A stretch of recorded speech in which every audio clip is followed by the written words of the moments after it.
Bom dia, Pai do Senhor. Hoje é dia 4 de julho de 2024, uma quinta-feira. Aqui em São Paulo tá um pouquinho meio frio, né? Mas glória a Deus, vamos começar o momento de João 3,30, que ele cresça, que eu diminua. Como de costume, vamos estar orando. Logo em seguida, vamos estar passando para a palavra do Senhor. E quem vos fala aqui é a missionária Nadia Albana, amém? Meu Deus, meu Pai, em nome de Jesus, Senhor, nessa hora eu peço perdão pelas minhas falhas, pelos meus pecados que são inúmeros, Pai. Eu apresento o lar, a família, o ministério, o chamado, tudo que você tem do fé da minha pessoa. Deus, eu te peço perdão, Pai, pelas minhas falhas que eu pequei no pensar, no falar, no agir. Me ajuda a te servir, me ajuda a te buscar, a ter temor e tremor de Ti. Senhor, eu apresento na raça de Kumanai, a vida do meu esposo, ser com ele, abençoa ele, Pai, nessa nova etapa da vida dele, Pai, guarda ele, sustenta, fortalece, capacita ele, repreende a inveja, a mentira, o engano, em nome de Jesus. Nessa hora também, Pai, eu apresento a vida, Pai, dos meus irmãos, das minhas irmãs, que vai estar do outro lado, Senhor Deus, ouvindo, Pai, aleluia, essa live, essa palavra, que o Senhor possa estar indo de encontro, entrando com providência, com socorro, com cura e com libertação. Deus, é o que eu te peço nesse dia, trabalha, Pai, visita para os três poderes do nosso país, executivo, legislativo, judiciário, e faça uma grande obra, meu Deus. É o que eu te peço, em nome do Pai, do Filho e do Espírito Santo de Deus. Amém. Amém. Glória a Deus. A palavra do Senhor que a gente vai ler está em Marcos 5:21, né? Assim, o poder de Jesus sobre a doença e a morte. É uma palavra bem conhecida. Essa palavra ela se faz presente em alguns dos evangelhos, né? Mas é uma palavra assim que ela vem nos mostrar o poder de Jesus, né? Uma palavra muito linda, linda mesmo. Vamos lá? Olha só. Esses dias eu estava numa igreja e ouvi essa palavra, né? Sempre eu ouço nas igrejas. Muitas igrejas pregam ela muito. O poder de Jesus sobre a doença e a morte.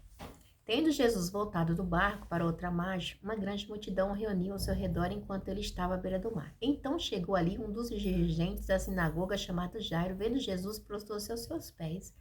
Ele implorou insistentemente: minha filha está morrendo. Vem, por favor, e impõe as mãos sobre ela para que seja curada e viva. Jesus foi com ele. Uma grande multidão seguia e o comprimia. Estava ali certa mulher que havia 12 anos vinha sofrendo de hemorragia. Ela padecera muito sob o cuidado de vários médicos e gastara tudo o que tinha, mas em vez de melhorar, piorava. Quando ouviu falar de Jesus, chegou por trás dele no meio da multidão e tocou em seu manto, porque pensava: se eu tão somente tocar em seu manto, ficarei curada. Imediatamente cessou sua hemorragia e ela sentiu em seu corpo que estava livre do seu sofrimento. No mesmo instante, Jesus percebeu que dela havia saído poder. Virou-se para a multidão e perguntou: quem tocou em meu manto? Responderam os seus discípulos: vês a multidão aglomerada ao teu redor e ainda perguntas: quem tocou em mim? Mas Jesus continuou olhando ao seu redor para ver quem tinha feito aquilo. Então a mulher, sabendo o que lhe tinha acontecido, aproximou-se, prostou-se aos seus pés e, tremendo de medo, contou-lhe toda a verdade. Então ele lhe disse: filha, a sua fé a curou. Vá em paz, fique livre do seu sofrimento. Enquanto Jesus ainda estava falando, chegaram algumas pessoas da casa de Jairo, o dirigente da sinagoga. Sua filha morreu, disseram eles. Não precisa mais incomodar o mestre. Não fazendo caso do que eles disseram, Jesus disse ao dirigente da sinagoga: não tenha medo, tão somente creia. E não deixou ninguém segui-lo, senão Pedro, Tiago e João, irmão de Tiago. Quando chegaram à casa do dirigente da sinagoga, Jesus viu um alvoroço com gente chorando e se lamentando em alta voz. Então entrou e lhes disse: por que todo este alvoroço e lamento? A criança não está morta, mas dorme. Mas todos começaram a rir de Jesus. Quantas pessoas têm rido da gente? Ele, porém, ordenou que eles saíssem. Tomou consigo o pai e a mãe da criança e os discípulos que estavam com ele e entrou aonde se encontrava a criança. Tomou-a pela mão e lhe disse: Talita cumi, que significa menina, eu lhe ordeno, levanta-se. Imediatamente a menina, que tinha 12 anos de idade, levantou-se e começou a andar. Olha que lindo. Isso os deixou atônitos. Ele deu ordens expressas para que não dissesse nada a ninguém e mandou que dessem a ela alguma coisa para comer. Deus, meu Pai. Em nome de Jesus, Senhor, eu te agradeço por essa palavra maravilhosa. Deus, eu te peço, Pai, que eu não fale aquilo que eu quero, mas aquilo que tu falar ao meu coração e ao coração do teu povo. Em nome do Pai, do Filho e do Espírito Santo de Deus. Amém? Amém? Oh, glória. A palavra diz aqui, né? Que o poder de Jesus sobre a doença e a morte. Então, assim, Deus, ele tem todo o poder, né? A gente vê que primeiro, no 5, tem a cura de um endemoniado. E nesse mesmo 5 também tem a cura de uma mulher e a ressuscitação de uma criança, né? Assim, ambos, nesse capítulo 5 fala de um homem que ele era endemoniado e tinha muitos demônios, né? Então, assim, ele era um homem que estava doente espiritualmente, falando, né?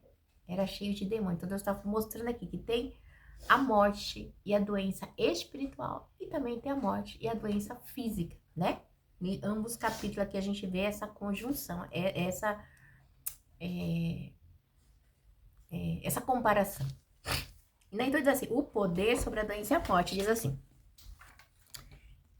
tendo Jesus voltado de barco para outra margem, uma grande multidão se reuniu ao seu redor enquanto ele estava à beira do mar. Então, ele tinha vindo, né, dessa situação do endemoniado, né, que havia expulsado os demônios, e então, esses demônios, eles precisam de corpos, eles foram jogados nos porcos, né, que despencaram a colina. Só que detalhe, aí diz que então, quando Jesus estava lá, atravessou, né, enquanto ele estava à beira do mar, tendo Jesus voltado do barco para mais, uma grande multidão se reuniu ao seu redor, enquanto ele estava à beira do mar. Então, quem chegou? Então, chegou ali um dos dirigentes da sinagoga, chamado Jairo. Vendo Jesus, prostou-se aos seus pés e lhe implorou insistentemente: minha filhinha está morrendo, vem por favor, impõe as mãos sobre ela para que seja curada e que viva. E aí diz o quê? Que Jesus foi com ele, né? Só que quando, né, ele chega numa situação, fala assim, dirigente. Antigamente os dirigentes da sinagoga era tipo assim, como se fosse uma pessoa leiga, que não conhecia muito dos ensinamentos da Torá. Então assim, também, né, ele tinha responsabilidades administrativas. Então o dirigente é quem dirige, né, administra, né, a qual eles zelavam do patrimônio, né, eles não tinha nada de ritual, era do patrimônio, né, ele supervisionava, né, ele zelava do patrimônio. Então era algo de um supervisor, né, supervisionar o culto, tudo, ele não mexia, ele não tinha esse acesso, né, que os sacerdotes tinham, os levitas tinham, não tinha, tá?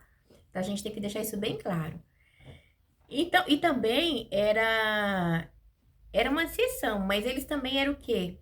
A maioria deles estava na sinagoga, e a sinagoga tinha esses dirigentes, um dirigente para estar ajudando ali na parte administrativa, né? E era tipo assim, um título de responsabilidade que eles davam, assim, sabe? Uma administrativa, tipo, né? Na igreja tem um porteiro que administra, tem administrador, na igreja grande que tem administrador, tem contador, então era um exemplo, tipo assim. Então ele viu, então assim, ele não era vamos dizer assim, da lei mesmo, sabe? E diz assim, e aí diz assim, então chegou ali um dos dirigentes da sinagoga, chamado Jairo, vendo Jesus, prostrou-se aos seus pés, e ele implorou insistentemente: minha filha está morrendo, vem por favor e impõe as mãos sobre ela para que seja curada e que viva. Jesus foi com ele. Aí diz assim, detalhe, Jesus foi com ele e uma grande multidão o seguia e o comprimia. E aí diz no 25, e estava ali certa mulher que havia 12 anos vinha sofrendo de hemorragia. Ela tinha uma mulher ali também no meio, né? E ela padecera muito sobre o cuidado de vários médicos e gastara tudo o que tinha, mas em vez de melhorar, piorava. Detalhe, quando ouviu falar de Jesus, chegou por detrás dele, no meio da multidão, e tocou em seu manto. Eita Jesus, olha só, porque pensava, se eu tão somente tocar o seu manto, ficarei curada. Olha que forte. Imediatamente cessou sua hemorragia e ela sentiu em seu corpo que estava livre do seu sofrimento. Nossa, não tinha nem como narrar tudo, né? Então, estava ali Jairo, né? Que era um dos administradores da sinagoga, pedindo para Jesus: Jesus, vai em casa que meu filho está morrendo, né? Tem né? A filha dele tinha 12 anos. Em outras passagens bíblicas fala, né? E tinha, também fala sobre isso. E tinha um grande multidão que seguia e comprimia. Estava ali uma certa mulher que havia 12 anos que tinha uma hemorragia, né? Que não parava. Então, assim, e ela já tinha gastado tudo que tinha com os médicos, não tinha mais o que gastar. E ela vê falar de Jesus, ela vai e toca por trás de Jesus na orla, né? Ela baixa, assim, né? Humildade ali de abaixar, né? E tocar no manto de Jesus, né? Chegou por detrás dele, no meio da multidão, e tocou em seu manto. Porque pensava, somente eu tocar, eu serei curada. Então ela tinha fé, né? Imediatamente cessou sua hemorragia, ela sentiu em seu corpo que estava livre do sofrimento. No mesmo instante, Jesus percebeu que dele havia saído poder, virou-se para a multidão e perguntou: quem tocou em meu manto? Olha que pergunta. Quem tocou no meu vestido? Jesus falando: quem tocou no meu manto? Como assim? Ele está perguntando quem tocou no manto dele se a multidão está o apertando, né? Detalhe, tem a maneira de tocar em Jesus com fé, crendo que ele é o dono da salvação e ele tocar por tocar. Tem maneiras diferentes, né? Ele diz assim: responderam os seus discípulos: vês a multidão aglomerada ao teu redor e ainda pergunta quem tocou em mim? Como assim? A multidão tá te tocando e está perguntando quem tocou em você, Jesus? Como assim? Não tô entendendo. Mas aí Jesus continuou olhando ao seu redor para ver quem tinha feito aquilo. Aí Jesus: não, alguém me tocou. Porque saiu virtude de você, alguma coisa diferente, é o poder de mim. Então alguém me tocou. Porque muitos me apertam, mas me tocar só foi uma. Olha que interessante, igreja. E aí diz assim no 23. Então a mulher, sabendo o que lhe tinha acontecido, aproximou-se e prostou-se aos seus pés e, tremendo de medo, contou-lhe toda a verdade. Imagina ela falando: nossa, foi eu, Jesus, que eu tinha hemorragia. Ela nem podia estar lá segundo a lei de Levítico, porque ela é tida como impura.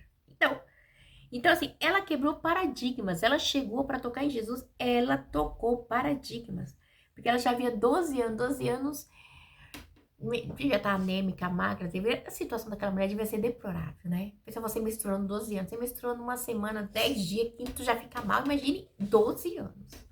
Foi hemorragia, então não era um fluxo pequeno, era um fluxo grande, né? Porque hemorragia quer dizer muito sangue, né? Então, segundo a lei de Levítico, né, Levítico 15, ela não poderia de jeito nenhum estar ali, né? Então, assim, ela era tida como impura, mas ela quebrou e falou: não, nem se eu for apedrejada, eu tô conjecturando, tá? Nem se eu for apedrejada, nem se me matarem, mas é a última chance minha tocar em Jesus, porque ele cura. Eu fiquei sabendo que ele curou aquele endemoniado lá que ficava amarrado, que ninguém conseguia, ficava fora da cidade. Imagine eu, se eu somente tocá-lo, ele vai me curar. Aleluia. Então você pensa, igreja, a fé que ela estava, crendo, a certeza que nós temos que ter, né? E aí diz aqui que ela contou-lhe toda a verdade, né? Tremendo com medo, mas contou. E diz aqui assim: enquanto Jesus ainda estava falando, quem chega? Enquanto Jesus ainda estava falando, chegaram algumas pessoas da casa de Jairo. Olha só. Da casa de Jairo, o dirigente da sinagoga: sua filha morreu. Disseram eles: não precisa mais incomodar o mestre. Chega, Jairo, chega de ficar atrás de Jesus, deixa ele em paz, sua filha morreu, acabou. Ei, mas ele estava do lado de quem tinha todo o poder. Aleluia! Ele estava do lado de quem tinha todo o poder sobre a doença e sobre a morte. Ele não estava do lado de qualquer um dos discípulos, estava do lado de Jesus. E ele continua ali, né? E não fazendo caso do que eles disseram. Olha, quem vira para ele fala. Jesus, no 36, não fazendo caso do que eles disseram, Jesus disse ao dirigente da sinagoga: não tenha medo, então somente creia. Não tenha medo, somente creia. Creia, creia, creia. Creia. Somente creia, mais nada. Então eles chegam, né? Falam pra Jairo. Não precisa mais incomodar o mestre. Oi, mas é quem vira pra ele e fala. Quem? Ele estava com o próprio Jesus, né? Com o dono da vida e da morte, não tem jeito. É aquele que cura a enfermidade, que expulsa demônio. Eles não sabiam quem estava com ele, né? E detalhe, viu, igreja? Aí Jesus vira pra ele e fala assim, não fazendo caso do que eles disseram, Jesus disse ao dirigente da sinagoga, não tenha medo, então somente creia. Não tenha medo, Jairo, somente creia. Ou tipo assim, eu estou com você. Não tenha medo. E aí diz, então, aí diz no 37, olha o que ele diz. E não deixou ninguém seguido, senão Pedro, Tiago e João, irmão de Tiago. Detalhe. Quando chegar à casa do dirigente da sinagoga, Jesus viu um alvoroço com gente chorando e lamentando com alta voz. Então, entrou e lhe disse, por que todos este alvoroço e lamento? A criança não está morta, dorme. Aí, simplesmente, mas todos começaram a rir de Jesus. Ele, porém, ordenou que ele saísse, tomou consigo o pai e a mãe da criança e os discípulos que estavam com ele, entrou aonde se encontrava a criança. Aí Jesus chega, tá todo mundo chorando. Ai, aquele alvoroço. Sabe que tinha as pranteadoras, né, que elas eram pagas, né, pra chorar, né? Naquela época tinha esse tipo de mulher que elas pagavam pra chorar. A gente não sabe se essas pranteadoras, elas eram as profissionais, se o povo tava chorando mesmo, mas chorava. Aí Jesus chega e fala assim, então entrou Jesus e disse, por que todos este alvoroço e lamento? Oxe, a criança não está morta, mas dorme. Por que todo choro, esse lamento? A menina tá dormindo, gente, a menina não tá morta, não. Aí o que eles fizeram? Começaram a rir de Jesus. Ah, cara, como não tá morta? Ó, mesmo que tava chorando, começou a rir. Ó, pra tu ver. O mesmo, ó, várias expressões de sentimento. Choro, riso. Então, a gente vê que as expressões começaram a rir de Jesus, né? A gente vê que eles estavam chorando. Então, são muitas situações, né? Estavam chorando. Então, Jesus, peraí, esse povo não tá preparado para ver o que eu tenho para fazer. Não tá. Vem, Jairo. Pedro, Tiago e João, vem. Ele tomou, né? Aí e diz assim, mas todos começaram a rir, parte B. Ele, porém, ordenou que eles saíssem. Sai todo daqui, todos sai. Tomou consigo o pai, a mãe da criança e os discípulos que estavam com ele, entrou aonde se encontrava a criança. Tipo, vocês não estão preparados para ver o que eu vou fazer. Saiam daqui. Vocês estão chorando, lamentando, depois se vocês rir quando eu falo, então vocês não querem. Né? Vocês vivem as coisas terrenas. E as minhas coisas não é daqui. Se eu falei, tá falado, pronto. Ela está dormindo. Ela não está morta. Aí Jesus tomou a menina pela mão. Tomou-a pela mão. Olha que coisa linda. Meu Deus. Tomou-a pela mão e lhe disse, Talita cumi, que significa, menina, eu lhe ordeno, levanta-se. Talita cumi, levanta-se. Imediatamente a menina que tinha 12 anos de idade levantou-se e começou a andar. Simplesmente a menina levantou-se e começou a andar. Olha só, pensa. Aleluia! Né? Levantou-se e começou a andar. Isso os deixou atônitos. Os pais dela ficaram, cara, eu não acredito, minha filha tá viva. Jesus ressuscitou ela, porque ele é a vida, Jesus. Jesus é a vida. Né? Oh, aleluia, Jesus é vida. Né? E ele deu ordem expressa para que não dissesse nada a ninguém e mandou que dessem a ela alguma coisa para comer. Dá alguma coisa para comer com suas filhas. Ela tá viva. Para vocês saberem que ela tá viva, dê alguma coisa para ela comer. Então, a igreja é um milagre de Jesus, né? Jesus, ele vai na oposição, né? Para quebrar os paradigmas. Então, assim, ele tava ali mudando o cenário. E o que acontece? Os líderes religiosos estavam, assim, querendo acabar com ele. Então, por isso que ele fala, não fale nada para ninguém. Né? Mas não tinha como, né? Porque na cidade, com certeza, já estava espalhado que a filha de Jairo havia morrido. Né? Então, esse é o nosso Deus. Hoje, Deus fala para mim, para você, assim, não está morta, somente dorme. Tem situações da minha vida que Deus vai ressuscitar. As pessoas que estão chorando, achando assim, né, chorando de falsidade, que estão com você, que estão rindo por falso, que ela não vai conseguir nada, que tá lascada, que... Eles vão ter que ver o que Deus vai fazer na minha e na sua vida, porque nós vimos um Deus vivo, verdadeiro. né? Que aonde tem um ponto final da surda, como ele entra e põe uma vírgula. Onde tem morte, ele põe vida. Ele diz assim, eis que chego com boa nova neste dia, receba aí. Eu não sou de fazer isso, mas Deus está falando no meu coração. Eis que chego com boas novas, amém? Deus abençoe vocês. Tenham uma quinta-feira abençoada, em nome do Pai, do Filho e do Espírito Santo de Deus. E amanhã, pelo visto, é sexta-feira aqui em São Paulo, vai ter um feriadão prolongado. Deus abençoe e fica na paz. Vai, já acabou?